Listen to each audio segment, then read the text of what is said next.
Alors bonjour à tous, bienvenue dans cette nouvelle vidéo. Est-ce que vous vous rendez compte à quel point le monde change vite? Il y a encore 20 ans, lorsque l'on était perdu sur la route, on devait faire confiance à un copilote pour regarder une carte routière sur du papier. Bon, attends, elle est où cette avenue Madidon mais... regarde la route quand même, je t'aide. Vous vous souvenez de cette époque? Non? Je commence à me faire vieux, moi. Ces dernières années, le copilote a légèrement changé d'apparence. Radar dans 500 mètres. Merci Roger. De rien. Cela a été rendu possible par deux choses. Premièrement, la technologie GPS à proprement parler, c'est-à-dire la possibilité de vous géolocaliser grâce à des satellites et de la triangulation. Et deuxièmement, la capacité de nos machines à calculer le plus court itinéraire pour aller d'un point A à un point B. D'un point A à un point B. Et c'est à ce deuxième point qu'on va s'intéresser aujourd'hui. Alors la première chose qu'on va se demander, c'est quelle est la forme que vont prendre les données. C'est-à-dire comment est-ce qu'on va pouvoir rentrer une carte routière dans une de nos machines. Alors je vous propose, pour étudier la forme des données, qu'on parte d'une carte routière d'un micro-pays imaginaire. Ce qu'on va faire, c'est qu'on va repérer chacune des intersections qu'il y a sur cette carte. Ensuite, dès lors qu'il va y avoir une route entre deux intersections, on va tracer un trait entre ces deux intersections. Maintenant, pour pouvoir calculer un quelconque plus court chemin, il va nous manquer une information. C'est la distance qu'il va y avoir à parcourir pour chacune des routes, ainsi que la vitesse maximale que l'on peut employer sur ces routes. Ou, en d'autres termes, combien de temps il me faut pour parcourir un segment de route donné. Donc on va pouvoir noter sur chacun des segments qui correspond à une route, combien de temps il faut pour parcourir cette route. Et puis pour s'y retrouver, on va pouvoir aussi numéroter les sommets, en l'occurrence ici de 1 à 9. Maintenant, comment on va pouvoir rentrer ces données de manière intelligible pour un ordinateur? La première chose à laquelle on peut penser, c'est une matrice. Oui, je sais, cette matrice peut avoir l'air difficile à déchiffrer. On finit par s'y habituer et en fait, je vois même plus le code. Tout ce que je vois, c'est des blondes, des brunes, des rousses. Alors en fait, c'est assez simple. Pour interpréter cette matrice, il faut simplement savoir que dans la case qui est dans la ligne 1 et dans la colonne 2, on va mettre le temps de parcours de la route qui va directement de l'intersection 1 à l'intersection 2. En l'occurrence, ici 1.2. Alors comme on a imaginé pour l'instant que des routes symétriques, on peut se rendre compte que cette matrice, elle est symétrique dans le sens où la route qui nous permet d'aller de l'intersection 1 à l'intersection 2 est la même qui nous permettrait d'aller de l'intersection 2 à l'intersection 1. Et puis lorsqu'il n'y aura pas de route du tout qui vont relier directement deux intersections données, on va mettre un symbole infini dans notre matrice. Alors ça, c'est une possibilité qui existe pour représenter notre carte simplifiée. Maintenant, il y en a une autre qui est tout simplement de faire une liste de toutes les routes. En l'occurrence, ici, ça va être des triplés de nombres, où le premier de ces nombres, ça va être l'intersection de départ, le deuxième de ces nombres, ça va être l'intersection d'arrivée, et le troisième de ces nombres, ça va être le temps de parcours nécessaire. Alors encore une fois, étant donné qu'on a décidé que nos routes étaient symétriques, là, pour le coup, on va avoir pour chacune des routes deux routes, où une va du sommet 1 à 2 par exemple, et l'autre du sommet 2 à 1, ce qui nous permet d'envisager des routes à sens unique. Maintenant, à partir de ces données dont on vient de décrire la forme, quel va donc être le problème que l'on souhaite résoudre? Ce fameux problème du plus court chemin.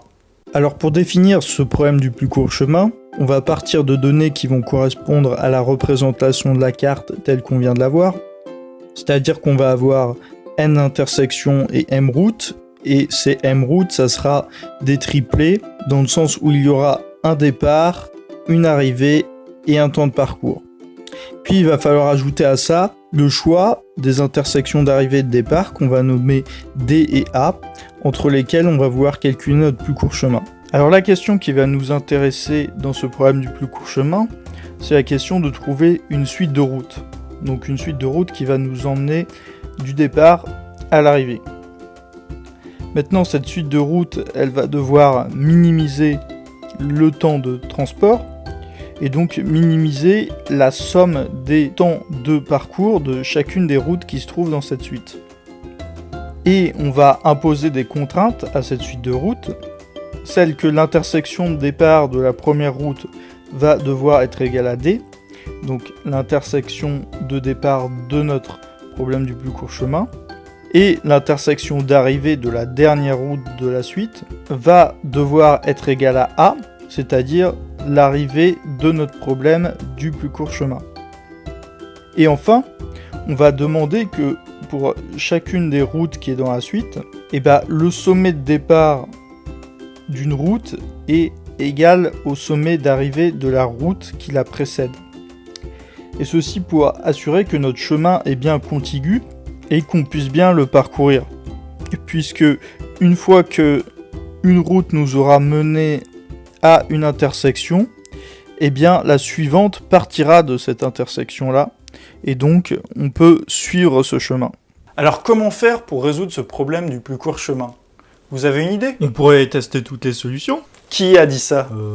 Moi. C'est très mal. Et oui, cette fois, on peut faire beaucoup mieux que de tester toutes les possibilités. Quelle serait la complexité de cet algorithme par force brute ? Eh bien, si on raisonne en termes d'intersection, il faudra tester toutes les suites possibles d'intersections allant du départ à l'arrivée de D à A, et en particulier toutes celles de longueur n. Et donc, il faudra envisager tous les ordres possibles entre les n-2 sommets qui se trouvent entre D et A. Combien est-ce qu'il y a d'ordres possibles pour ces sommets-là ? Il y en a n-2 fois n-1 fois etc. jusqu'à 1, ce qui fait n-2 factoriel. On peut également raisonner en termes de routes. Si on essaye tous les ordres possibles entre les m routes, très similairement, on va avoir m factoriel possibilités. Et donc la complexité de cet algorithme va être de l'ordre de n factoriel. Et le problème, c'est que n factoriel, ça croît extrêmement vite, plus vite que 2 exposant n. Alors on se rend compte que le nombre d'instructions qu'il faudrait pour exécuter notre algorithme de la force brute pour calculer le plus court chemin d'un point A à un point B excède très largement les capacités de notre GPS. Du coup, il faut trouver autre chose. Et cette autre chose, c'est ce qu'on va appeler l'algorithme de Dijkstra. Je sais, c'est pas facile à prononcer. Alors le principe de l'algorithme de Dijkstra, c'est qu'on va associer progressivement à chacune des intersections un temps de parcours. Ce temps de parcours, il va correspondre ultimement au temps minimal qu'il faut pour partir de l'intersection S et arriver vers l'intersection qu'on est en train d'étudier. Alors, on va commencer en toute logique par associer un temps de parcours 0 à l'intersection de départ elle-même et valider qu'il n'y aura pas mieux, bien entendu. Ensuite, pour toutes les intersections qui sont directement reliées par une route à cette intersection de départ, on va associer temporairement un temps de parcours qui correspond au temps de parcours de la route qui les relie directement à l'intersection de départ. On va maintenant sélectionner l'intersection qui a le temps associé le plus bas parmi toutes celles qui ne sont pas encore en verte. En l'occurrence, ici ça va être celle qui a le temps 1.2.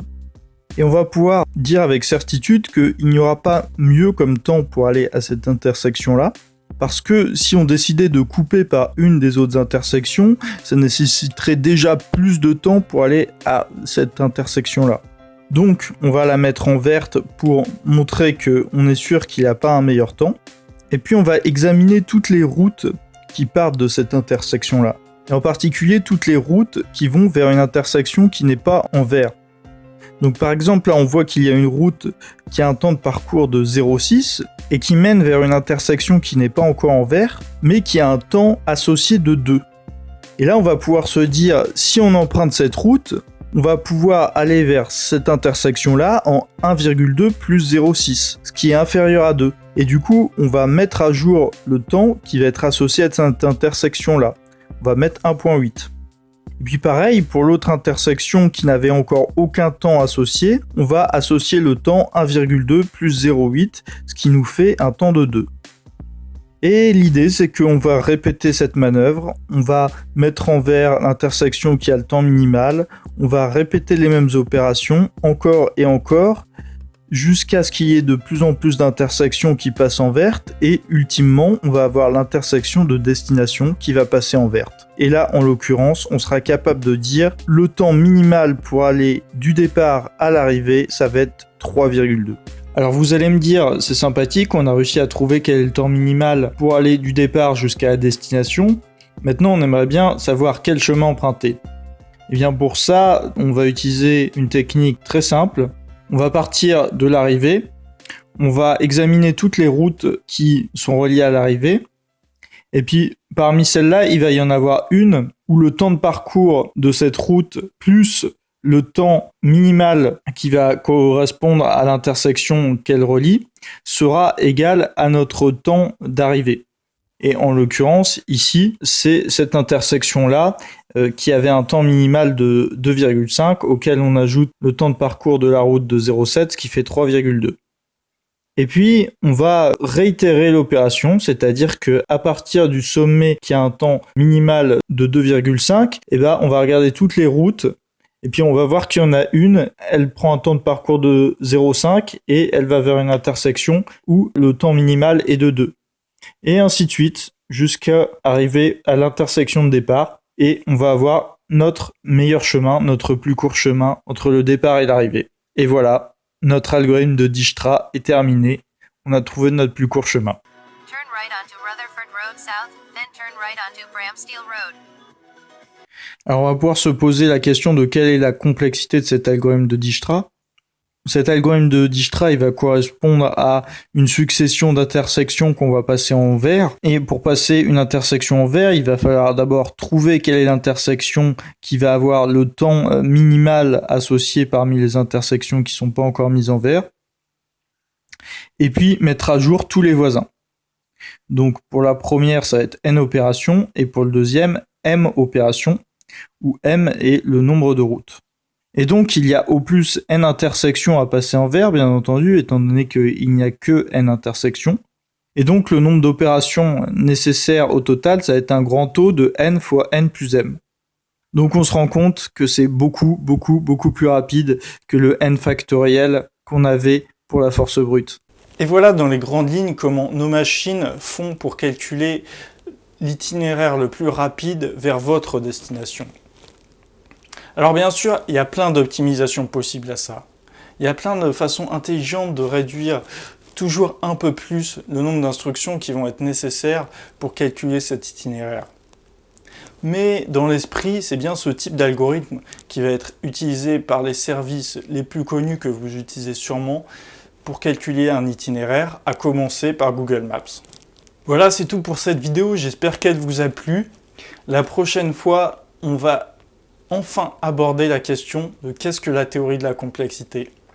C'est peut-être pas trop tôt pour une série de vidéos sur la théorie de la complexité. Et non, la théorie de la complexité, ce n'est pas vraiment l'étude de la complexité des algorithmes, comme vous avez peut-être pu le penser. Donc n'hésitez pas à vous abonner pour être notifié de la sortie de la prochaine vidéo, et en attendant, je vous dis à bientôt et portez-vous bien.